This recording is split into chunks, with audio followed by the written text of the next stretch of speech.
Hi friends, టాలీవుడ్లో star హీరోగా వెలుగుతున్నాడు king Nagarjuna. ఆయన కుమారుడు నాగ చైతన్య కూడా సినిమాలో హీరోగా రాణిస్తున్నారు. సినిమాలో సక్సెస్ఫుల్ నటులుగా వెలుగొందుతున్న ఈ ఇద్దరికి వ్యక్తిగత జీవితం అనుకున్నట్లుగా ఉండలేదు. నాగార్జున లాగే ఆయన కుమారుడు నాగ చైతన్య కూడా మొదటి వివాహం విడాకుల్లో ముగిసింది. త్వరలో ఆయన రెండో వివాహం జరగనుంది.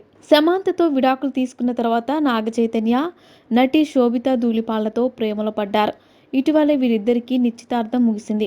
నాగ చైతన్య నాగార్జున మొదటి భార్య కుమారుడు.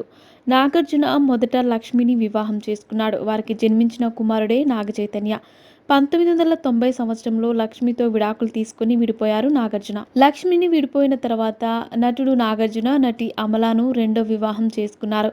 నాగార్జున లాగే ఆయన మొదటి భార్య లక్ష్మి కూడా విడాకుల తర్వాత పునర్వివాహం చేసుకున్నారు. శ్రీరామ్ మోటార్స్ అనే సంస్థను నడుపుతున్న శరత్ విజయరాఘవరన్ ఆమె రెండో వివాహం చేసుకున్నారట. వివాహం తర్వాత లక్ష్మి తన భర్తతో కలిసి అమెరికాలో స్థిరపడ్డారు. అంతేకాదు లక్ష్మి రెండో వివాహం ఇష్టం లేకనే నటుడు నాగ చైతన్య తన తల్లిని విడిచి తండ్రితో కలిసి ఉంటున్నారని ప్రచారం జరిగింది. కానీ అవన్నీ అసత్యాలని ఇటీవల జరిగిన నాగ చైతన్య శోభిత జంట నిశ్చితార్థం ద్వారా తెలిసింది. ఈ నిశ్చితార్థ వేడుకకు తన రెండో భర్తతో కలిసి వచ్చి తన కుమారుని ఆశీర్వదించారు లక్ష్మి. మరిన్ని ఇంట్రెస్టింగ్ అప్డేట్స్ కోసం మా ఛానల్ని సబ్స్క్రైబ్ చేసుకోండి.